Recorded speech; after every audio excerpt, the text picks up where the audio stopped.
మొదటి వారంలో ఓవరాల్గా ఎక్సలెంట్ కలెక్షన్స్తో మాస్ రచ్చ చేసిన యంగ్ టైగర్ ఎన్టీఆర్ నటించిన లేటెస్ట్ మూవీ దేవరా 9వ రోజున వీకెండ్ అడ్వర్టైజ్తో మాస్ రచ్చ చేసింది.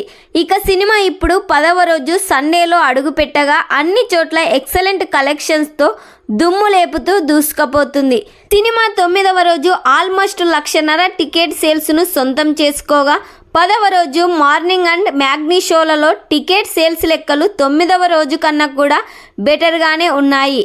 ఆంధ్ర మరియు సీడెడ్ ఏరియాలో మాత్రం సినిమా మంచి జోరును కొనసాగిస్తూనే ఉంది. దాంతో ప్రజెంట్ ట్రెండ్ను బట్టి చూస్తూ ఉంటే సినిమా 10వ రోజు తెలుగు రాష్ట్రాలలో మరోసారి 4 కోట్ల రేంజ్లో మార్కునైతే సొంతం చేసుకుంది. ఓవరాల్గా దేవర సినిమా 10వ రోజు వరల్డ్ వైడ్గా 7 కోట్ల మార్కునైతే దాటేసి సినిమా రిమార్కబుల్ జోరునైతే చూపిస్తుంది. ఇంకా ఈ సినిమా లాంగ్ రన్లో ఎంత కలెక్ట్ చేస్తుందో కామెంట్ చేయండి.